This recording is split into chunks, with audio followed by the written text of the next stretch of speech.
다시 한번 우리가 주님 앞에 은혜를 구합니다. 매일 아침 필요한 것이, 새로운 아침마다 필요한 것이 참 주님의 은혜임을 저희가 기억합니다. 어젯밤 저희는 무력하게 저희의 육신은 잠을 필요로 하기에 무력하게 잘 수밖에 없었으나 주님의 은혜 가운데 지키셨고, 새로운 아침을 일으키실 때마다 참 저희들은 마치 새로운 삶을 얻게 되는 것과 같습니다.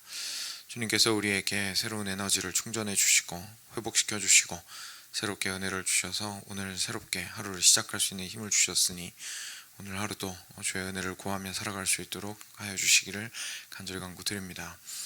하나님 아버지, 말씀 가운데에서 주님께서 베풀어 주신 은혜가 얼마나 큰지, 그리고 또한 우리가 주의 은혜를 얼마나 간절하게 구하여야 하는지에 대해서 다시 한번 기억하게 하여 주시고, 주의 말씀을 통하여 참 주님의 낯빛을 보고 주님의 얼굴빛을 보고 기뻐하며 위로를 얻는 우리들 될 수 있도록 주여 은혜 주시옵소서. 감사하며 사랑하는 예수 그리스도의 이름으로 기도드렸습니다. 아멘.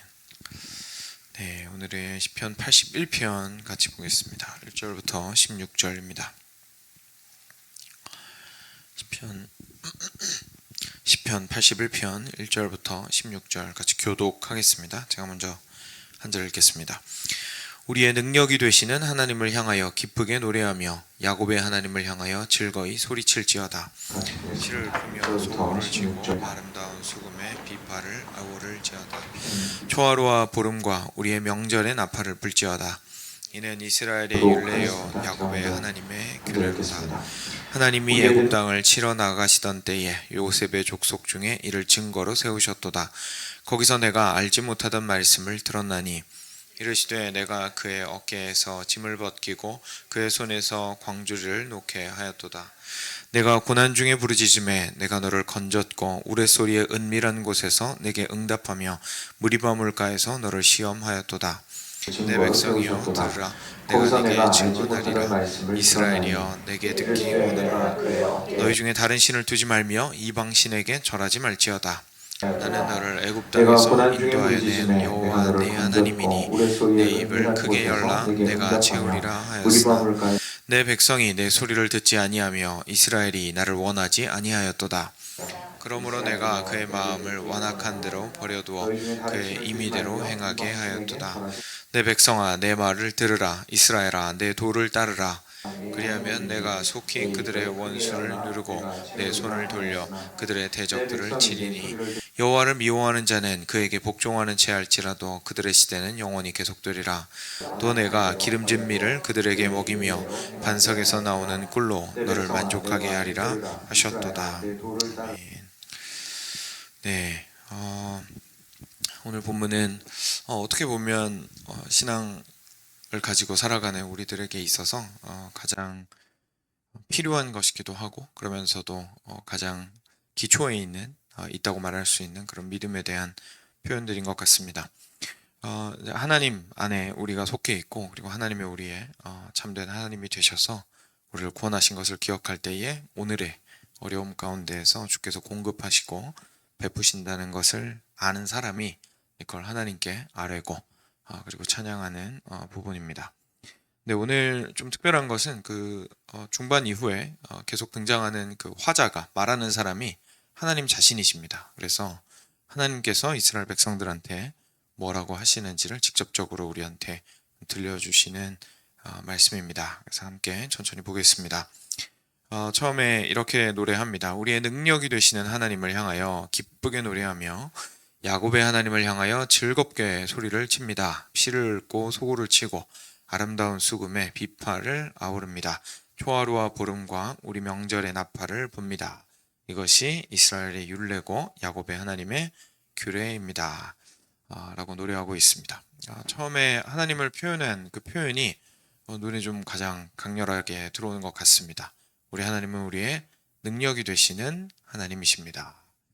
능력이 되시는 하나님을 그냥 단순하게 구하고 마는 것이 아니라 그분을 향하여 기쁨 가운데 찬양하고 즐겁게 소리를 치게 되고 악기까지 다 동원해서, 그렇죠? 그냥 단순하게 하나님 감사합니다, 우리가 참 기쁩니다, 이걸로는 이제 모자르는 거죠. 마음에 기쁨이 넘치니까.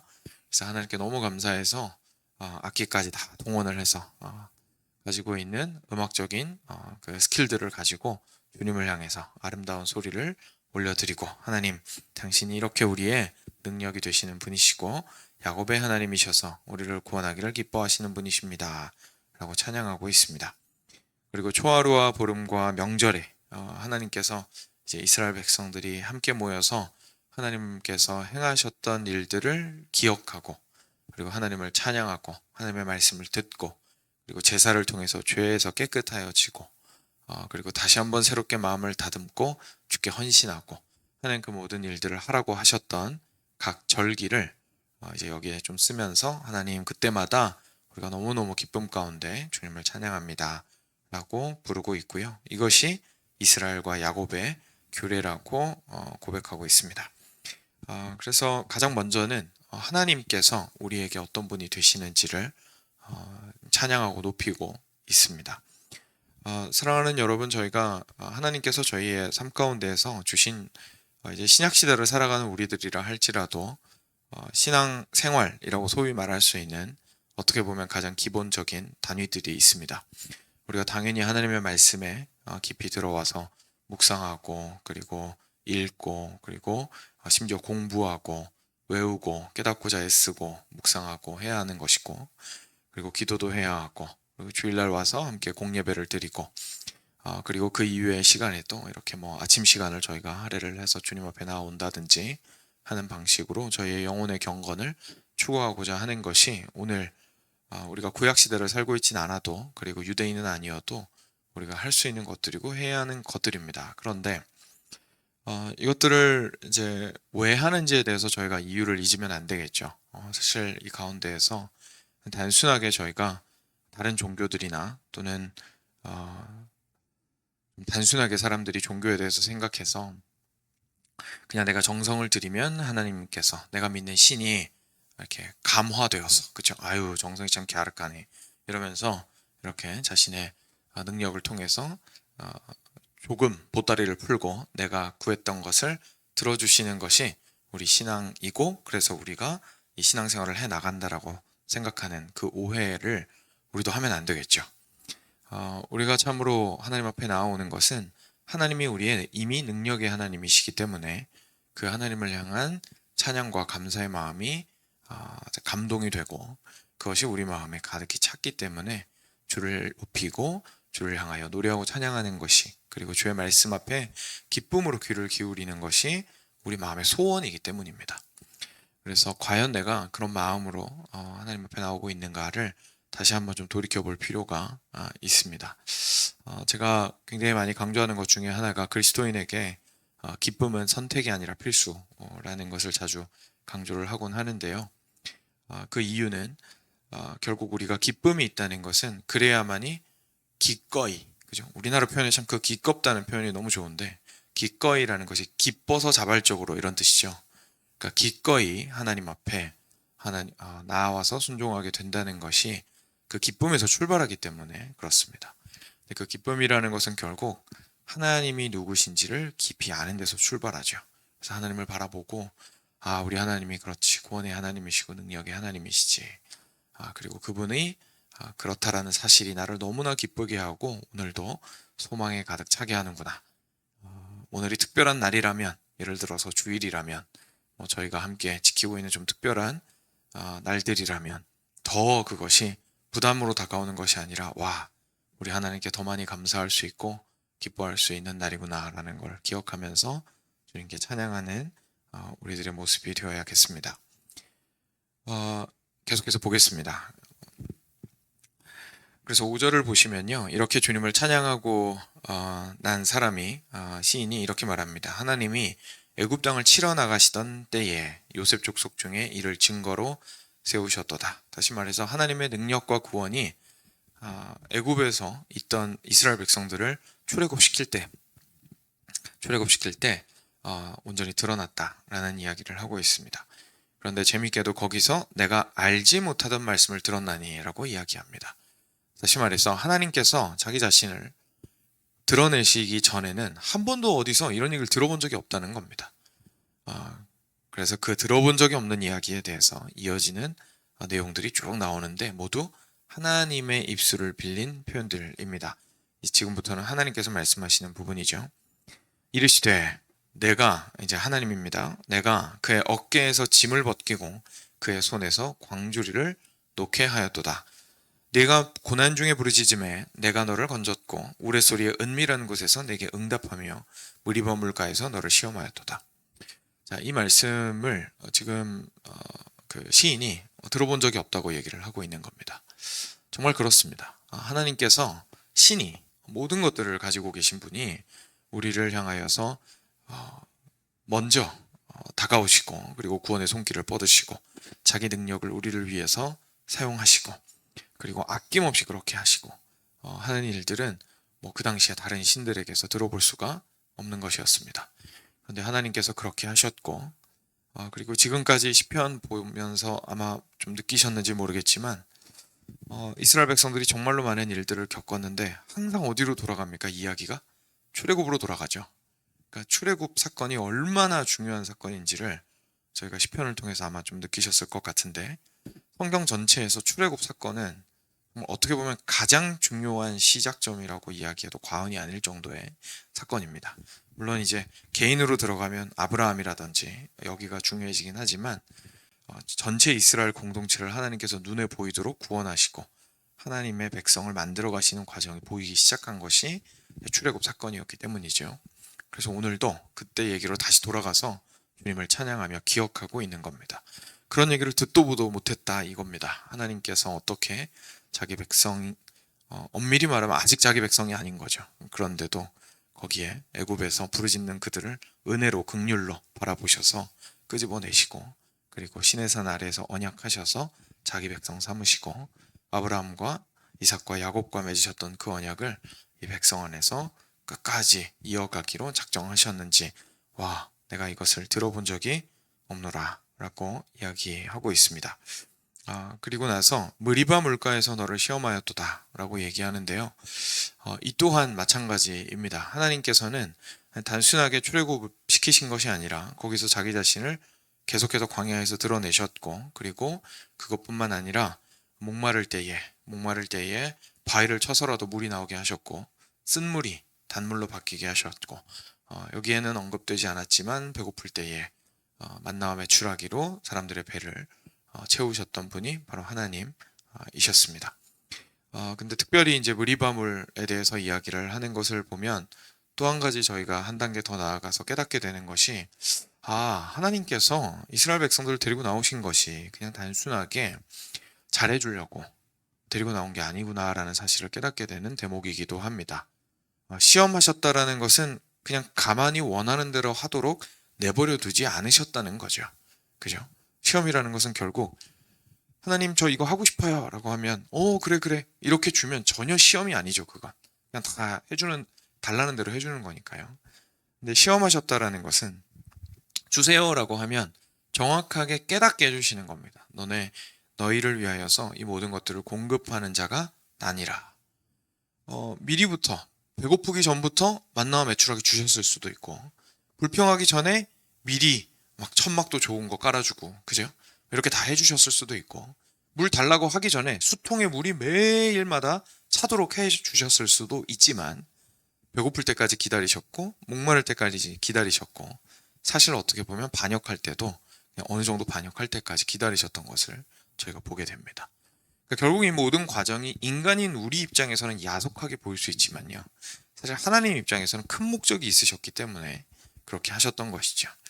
그것은 그냥 괴롭히려고 그러셨던 것도 아니고, 하나님이 당분간 무관심하셔서 그러셨던 것도 아니고, 확실한 의지와 의도와 목적을 가지고 어느 정도 상황이 되었을 때, 시간이 되었을 때 하나님께서 베푸심으로써 하나님께서 백성들에게 나의 배고픔을 채우실 분은 하나님밖에 없구나, 나의 목마름을 해결하실 분은 하나님밖에 없구나, 내가 하나님께 반역하는 것이 얼마나 큰 죄인지를 깨닫고 하나님만 붙들어야 하는구나 라는 사실을 이 모든 광야에서의 여러 시험의 단계들에서 또는 공급의 단계에서 깨닫게 하셨다는 것을 저희가 알게 됩니다. 그러면 하나님께서 출애굽을 시키셨던 것에 대한 관점이 좀 바뀌게 되죠. 그냥 하나님께서 나 잘해주려고, 나 힘들었으니까 나 좀 그 힘든 상황에서 구출해내려고 데리고 나오신 것만이 아니었던 겁니다. 그 상황에서 그렇게 데리고 나오신 이후에 하나님은 우리를, 이스라엘 백성을 더 성장시키시기 원하셨다라는 사실을 말씀을 통해서도 깨닫게 됩니다. 그래서 8절부터 또 이렇게 얘기합니다. 내 백성이여 들으라. 계속해서 하나님이 말씀하시는 겁니다. 내가 너에게 증언하리라. 이스라엘이여 나에게서 들어라. 너희 중에 다른 신을 두지 말며 이방 신에게 절하지 말지어다. 나는 너를 애굽 땅에서 인도하여 낸 여호와 내 하나님이니 너의 입을 크게 열라 내가 채우리라. 이 말씀 또한 처음 들었다라는 겁니다. 정말 방금 저희가 살펴본 그 내용 좀 상세하게 묵상을 해보았는데요. 그것이 다시 한번 드러나게 되죠. 하나님께서 시내산에서 십계명 주실 때 이렇게 말씀하셨습니다. 내가 너를 애굽 땅 종되었던 집에서 인도하여 낸 여호와니라. 첫 번째 계명을 그리고 나서 주십니다. 너는 나 외에는 다른 신을 잊게 말지니라. 그리고 두 번째 계명을 주시죠. 나의 형상을 그 어떤 것도 만들지 말아라 라고 이야기하십니다. 모두 1계명과 2계명을 통하여서 제일 처음 데리고 나온 어리둥절하고, 그리고 지금 이게 영문도 모르고 어떻게든 힘든 상황에만 있다가 막 정신없이 살다가 하나님께서 데리고 나오신 이 이스라엘 백성들 한자리에 다 모아놓고 제일 먼저 알려주신 것이 이 사실이었습니다. 다른 사람이 아니라 너희들 눈앞에 서 있는 사람은 모세와 아론이겠지만 너희들을 여기까지 인도해온 자는 다름 아니라 나 여호와니라 라는 사실을 기억하고, 그렇게 이제부터 너희가 해야 될 일은 나만 섬기는 것이다 라고 유일한 하나님으로서의 당신의 모습을 드러내셨던 것을 기억합니다. 시편 기자는 그것을 이야기를 하고 있는 것이죠. 사랑하는 여러분, 저희가 한 하나님을 믿는다는 것을요 별로 어렵게 생각하지 않습니다. 그렇죠? 별로 어렵게 생각하지 않습니다. 왜냐하면 실제로 저희는 세속적인 시대를 살고 있기 때문에 다른 사람들은 거의 신을 믿지 않습니다. 그래서 저희 생각에는 하나님을 믿는 것이 별로 어렵지 않다고 생각합니다. 문제는 하나님께 순종하는 것이라고 생각합니다. 근데 사실 성경을 통해서 저희의 영혼과 마음을 비추어 보면요, 진짜 어려운 것은 사실 하나님을 한 분으로 모시는 것입니다. 하나님을 한 분 하나님으로 믿는다면 다른 일들을 절대로 할 수 없었을 텐데, 그 일들을 하였다는 것은 사실은 우리는 보통 이렇게 얘기하죠. 나 믿는데 연약해서 이렇게 한 거야 라고 얘기하지만, 사실 하나님 다르게 얘기하십니다. 네가 그렇게 했다는 건 나를 한 하나님으로 생각하지 않았다라는 것이다 라고 얘기하십니다. 사실 그 부분이 명확하지 않았던 이스라엘 백성들을 위해서 그 무리바의 물의 시험이라고 방금 한 줄로 표현했던 거기까지 하나님께서 지속적으로 인도하시고 여러 우여곡절들을 겪게 하셨던 것이죠. 한 하나님이 딱 나타나신 거랑요, 그래서 내가 이 놀라운 일을 경험했구나, 이 하나님 참 놀라우신 분이구나, 이거랑 계속해서 그것이 무엇을 의미하는지를 삶 속에서 경험하면서 알아가는 거랑은 사실 좀 다른 문제입니다. 그래서 우리가 그리스도인이 된 이후에 이 사실을 좀 기억할 필요가 있습니다. 네, 하나님은 한 분이시고, 그리고 그 한 하나님만을 섬기겠다는 것이 우리가 기독교 신앙으로 나의 삶을 살아가겠다라는 가장 기초적인 믿음인 거 맞습니다. 그렇지만 그렇다고 해서 그 믿음이 한번 시작했으면 끝난다라는 뜻은 아닙니다. 계속해서 나의 삶은 다듬어가는 과정이고, 계속해서 우리의 삶은 하나님이 한 분 하나님이시라는 사실을 깨달아가는 시간이라는 것을 다시 한번 우리가 생각해 볼 필요가 있습니다. 이스라엘 백성들에게 그렇게 하나님께서 말씀하셨고요. 그리고 그때의 10절 하반절을 보시면 유명한 말씀이죠. 이렇게 집에 이렇게 판으로 만들어서 걸려있는 것도 많이 있을 텐데, 내 입을 크게 열라 내가 채우리라 하셨으나 라고 말씀하십니다. 그러니까 다시 말해서 하나님이 한 분 하나님이심을 저희가 인정하기 위하여 하나님께서 그거 보여주시려고 입을 크게 열어라. 그리고 그 입을 통하여서 내가 그 크게 열린 입을 다 채워주겠다. 배가 고프면 배고프다고 얘기해라. 내가 다 그 배고픔을 채워줄 것이고, 목마르다라고 얘기하면 내가 그 목마름을 다 채워줄 것이다. 이유가 뭐냐면 하나님이 그것을 할 능력이 있는 능력의 하나님임을 드러내 보여주기 위해서이다 라고 하나님께서 말씀하고 있으신 겁니다. 그래서 사랑하는 여러분, 저희는 이런 마음을 가지고 하나님한테 간구할 필요가 있습니다. 저희가 간구 기도를 하는 것은요, 사실은 하나님의 하나님 되심을, 그리고 내가 하나님의 백성이어서 하나님이 나 사랑하신다라는 사실을, 그리고 하나님은 능력이 있으셔서 주님의 그 사랑을 말로만 하시는 것이 아니라 실제로 나의 부족함을 채우심으로 드러내 보여주실 수 있다는 사실을 하나님께서 보여주시기를 기도합니다 라고 하는 거랑 마찬가지입니다. 그것이 우리가 간구하는 이유입니다.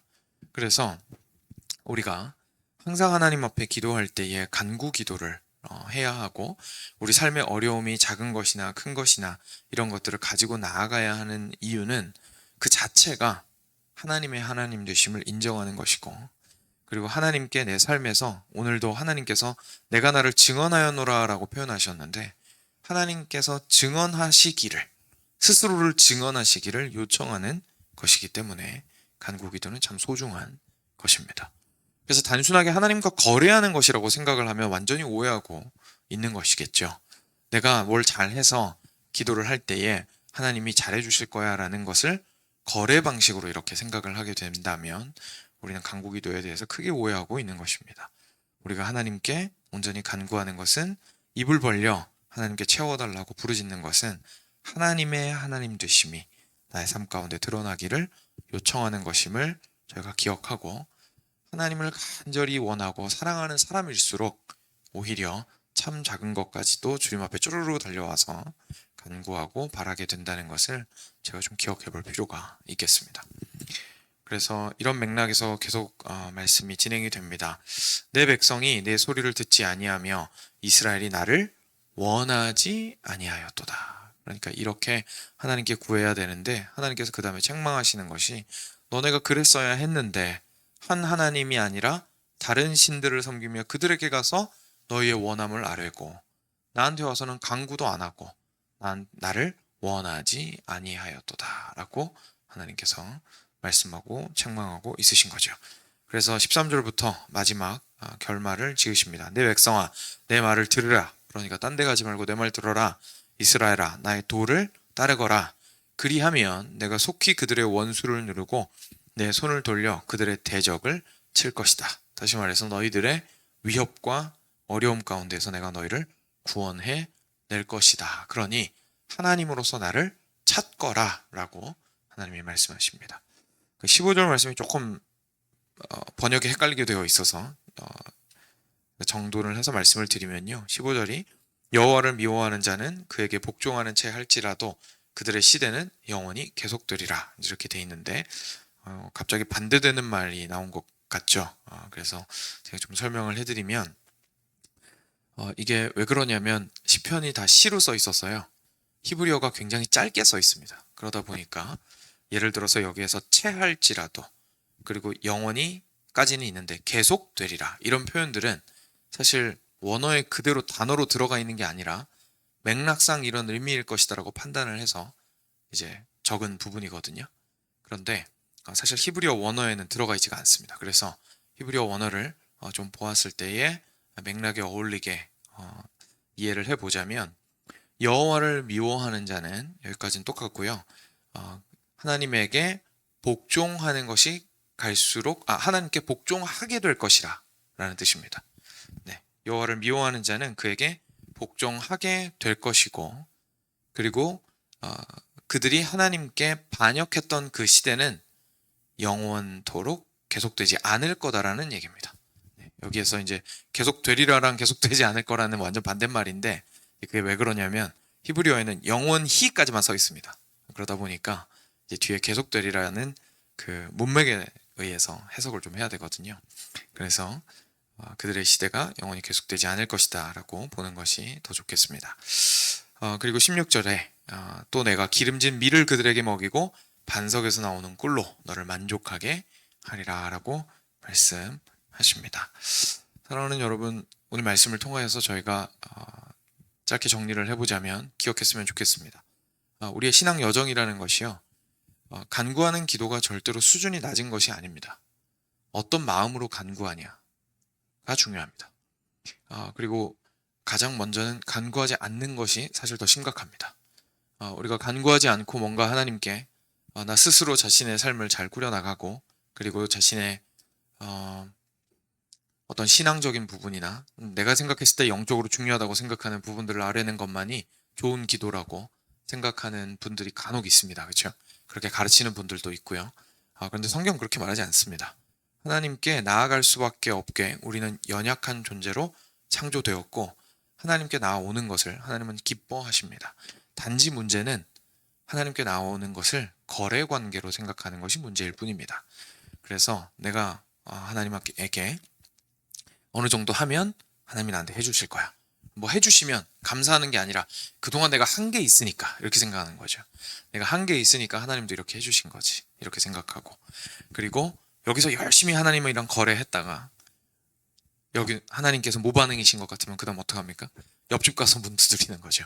옆집 가서 문 두드리면서 그쪽에 열심히 투자를 해서 어떻게든 삶의 구원을 얻어내려고 하는 그런 모습이 잘못된 것이지 하나님에게 우리의 입을 열고 어린 아기 새가 짹짹거리면서 어미새가 먹여주기를 원하듯이 간구하는 것은 하나님께서 참 기뻐하시는 것이고 심지어 하나님이 약속하시기를 기름진 밀을 그들에게 먹이고 반석에서 나오는 꿀로 조금 찍어 먹게 하는 것이 아니라 너를 만족하게 하리라 라고 하나님께서 말씀하시는 이유입니다. 그래서 오늘 이 시간 저희가 기도로 나아가기 원하는데요.